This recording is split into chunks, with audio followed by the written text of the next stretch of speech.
شاید این حس برای شما هم آشنا باشه. انگار یه چیزی درونمون هست که تموم نمیشه. انگار یه حسی داریم که ما رو رها نمیکنه. روزای سختی رو گذروندیم، تجربه‌های خیلی تلخی داشتیم. تجربه شلیک و تیراندازی، جنگ و ویرانی، دیدن آدمایی که به خاطر زندگی فریاد میزنن، فرار میکنن، دیدن پیکرهای بیجان بسیاری از انسانهای بیگناه، صحنه‌هایی که یک انسان حتی یک بار هم نباید تو زندگیش تجربه بکنه. چند روزی گذشته ممکنه که خطرها کمتر شده باشه یا دیگه صدای انفجار و تیراندازی رو نشنویم، اما انگار یه چیزی درونمون هست که هنوز زنده است، هنوز ناتمام مونده. علائمش هم میبینیم، مثلا وقتی که خبری رو میشنویم، وقتی یه تصویر رو میبینیم یا فیلمی رو تماشا میکنیم، دوباره اون علائم با سراغمون میان. انگار اون اتفاقات مجدد داره برامون رخ میده. قسمت منطقی مغزمون میگه خطرات کمتر شده و ما نباید این واکنش‌ها رو از خودمون نشون بدیم. اما انگار بدنمون باور نکرده. از خودمون میپرسیم این چه حالیه؟ از کجا اومده؟ چرا ما رو رها نمیکنه؟ راهی است که ما بتونیم از شر این حالمون رها بشیم. من علیرضا خان تیموری هستم. توی این بخش از مجموعه مغز در مسیر آرامش در مورد این حالی که در ما میمونه میخوام بیشتر صحبت بکنم. در گذشته فکر میکردیم اینا فقط خاطراتی هستن که تو مغزمون ذخیره شدن. اما الان بر اساس پژوهش‌هایی که انجام شده میدونیم که اینها یه سری خاطرات زنده‌ای هستن که هم در مغزمون و هم در بدنمون ذخیره شدن. پس مسئله فقط این نیست که چه اتفاقی افتاده. مسئله اینه که چه اثری رو روی مغزمون و بدنمون باقی گذاشته. بعضی وقتا ما یه چیزی رو تجربه میکنیم و این تجربه اثری رو روی مغز و بدنمون باقی میگذاره. ممکنه به مرور زمان این تجربه تموم بشه، ولی اثری که روی ما گذاشته تموم نشه. ما همچنان حسش بکنیم. توی روانشناسی برای اینکه بخوان این تجربه ها رو مطالعه کنن یه اسمی روش گذاشتن. بهش میگن تروما. ولی من بنا به دلایلی حساسیت دارم که از این لفظ زیاد استفاده نکنم. به خاطر اینکه اولا تروما یک چیز صفر و یکی نیست، یه طیفه. ثانیاً وقتی ما همچین برچسبی رو به این حسی که الان داریم میزنیم ممکنه باعث بشه که مغز ما شرطی بشه، بعضی از علائمی که نداریم در ما بروز پیدا بکنه یا بعضی از علائمی که داریم تجربهش میکنیم شدیدتر بشه. مهم حسیه که ما الان داریم تجربه میکنیم. اسم خیلی مهم نیست. توی همچین تجربه هایی اون قسمت مغز ما که مرکز ترس مغز هست بیش فعال میشه. در کنار اون بخش هایی که بخش های منطقی مغزن، بخش هایی که کار تحلیل رو انجام میدن، انگار فعالیتشون کم رنگتر میشه. انگار فکر کردن برامون سخت‌تر میشه.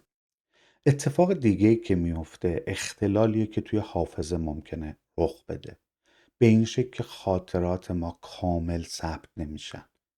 مثلا ممکنه برچسب زمانی نخورن. نتیجه این اختلال اینه که بعضی وقتا ما خاطرات رو به یاد میاریم ولی متوجه نمیشیم که زمانش گذشته. متوجه نمیشیم که برای زمان حال نیست. به خاطر همینه که مغز ما دوباره پیغام هشدار میده و بدنمون وارد حالت هشدار میشه.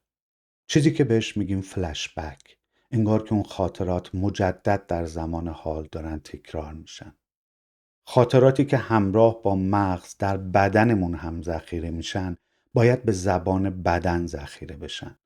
یعنی همون علائمی که تو بدنمون تجربه میکنیم، مثل سفت شدن و انقباض ماهیچه ها، مثل دردهای مزمنی که ممکنه بخشایی از بدنمون داشته باشیم، مثل تغییرات تو الگوی تنفس، مثل بالا رفتن ضربان قلب. اینا همون ذخیره خاطرات هستن به زبان علائم بدن. و همینطور که گفتم توی این تجربه ها به خاطر تفاوت فعالیت مغز ما ممکنه که مغز ما واقعا نتونه تمایز خوبی بین گذشته و حال یعنی تجربه هایی که تموم شدن و تجربه هایی که در حال حاضر دارن اتفاق میفتن تمایز قائل بشه. اینجاست که ما حس میکنیم چیزی درونمون وجود داره که تموم نمیشه. وقتی ما یک محرکی رو حس میکنیم، مثل یه صدا، مثل یه تصویر یا فیلم یا خوندن یک خبر، دوباره اون خاطره تداعی میشه بدون اینکه ما بدونیم متعلق به زمان گذشته است و باز تعبیر میشه به زبان بدن، یعنی مجدد سفت شدن عضلات، مجدد درد توی نواحی مختلف بدن و سایر علائمی که داره. و وقتی ما محرکی رو از محیط دریافت میکنیم، مثلا با خوندن یه خبر، شنیدن یه صدا، دیدن یه تصویر یا ویدیو، این خاطره به زبان بدن دوباره تداعی میشه بدون اینکه مغز ما بدونه که مربوط به گذشته است و تمام شده. اینجاست که به زبان بدن ما این خاطره رو حس میکنیم، یعنی به عنوان مثال سفتی ماهیچه هامون، با سخت شدن تنفسمون، با بالا رفتن ضربان قلبمون یا حتی دردهایی که جاهای مختلف بدن تجربه میشن. اینجاست که این سوال مهم برامون پیش میاد که بالاخره راهی وجود داره که ما از این حس ناتمام درونیمون رها بشیم. پاسخ خوشبختانه مثبته، اما همونطور که گفتم علائم این تجربه ها علاوه بر مغز ما در بدن ما هم ذخیره شده.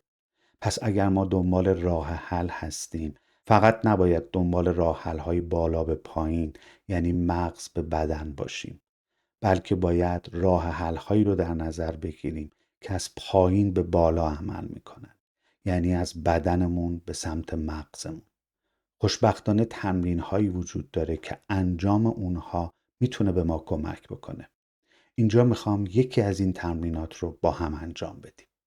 این بار نمیخوایم فقط آروم بشیم، بلکه میخوایم کمک بکنیم به بدنمون اون تجربه‌ای که ناتمام باقی مونده آروم آروم کامل بشه. پس لطفاً با آرامش و تمرکز این تمرین رو با من انجام بدیم. مرحله اول پیدا کردن یکی از این حسا در بدنمون هست. پس آگاهیتون رو ببرین به سمت بدنتون و نقطه ای از بدنتون رو در نظر بگیرین که یکی از این حسایی که در موردش صحبت کردیم رو دارین تجربه میکنین. توی مرحله دوم توجهتون رو ببرین به این قسمت از بدن. سعی کنین اون حس رو کامل درک بکنین. قرار نیست این حس رو تغییر بدین، فقط قراره که درکش بکنین. اگه با توجه کردن به این حس احساس میکنین که تشدید شد و آزاردهنده شد، لطفاً توجهتون رو به جای دیگه‌ای معطوف کنین و دوباره برگردین به این نقطه. مرحله سوم تمایل به حرکته. از بدنتون بپرسین آیا تمایلی وجود داره که یه حرکت کوچیکی انجام بدین در جهت اون حس ناتمام. مرحله چهارم توقف این حرکته. آروم آروم اون حرکت کوچیکی که انجام دادین رو متوقف بکنین. هر جام قبلش احساس کردین که غیر قابل تحمل شده میتونین زودتر متوقف بکنین. و مرحله آخر مرحله مشاهده است. آگاهیتون رو ببرین سمت اون بخش از بدن که اون حرکت کوچیک رو انجام دادین. آیا تغییراتی هر چند کوچیک رو احساس میکنین؟ حالا آگاهی رو ببرین به سمت کل بدنتون. آیا تنفستون تغییر کرده؟ آیا فشاری که روی بدنتون بود تغییر کرده؟ آیا این قسمت از بدنتون که حرکت دادین نرم تر شده؟ آروم آروم تمرین رو خاتمه بدین. تکرار این تمرین و تمرین‌های مشابه به بدن کمک میکنه اثر این تجربه‌های ناتمام آروم آروم و به شکل امنی کامل بشن. پس لطفاً انجامشون بدین. به عنوان جمع‌بندی این بخش میتونم بگم تجربه هایی هستن که وقتی تموم میشن همچنان اثرشون روی مغز و بدنمون باقی میمونه. انگار بدن ما هم آثار این تجربه رو در خودش ذخیره کرده. به این اتفاق توی روانشناسی میگن تروما. انگار یه حس درونی به وجود میاد که این حس ناتمام هست و سوال مهم اینه چطور میتونیم از دست این حس خلاص بشیم. تمرین هایی وجود داره که بهش میگن تمرین های پایین به بالا، یعنی بدن درگیر هست با این هدف که مغز و بدن تنظیم بشن. یکی از این تمرینات رو تو این بخش با هم انجام دادیم. این مسیر همچنان ادامه داره. قدم به قدم با من همراه باشین به سوی آرامش.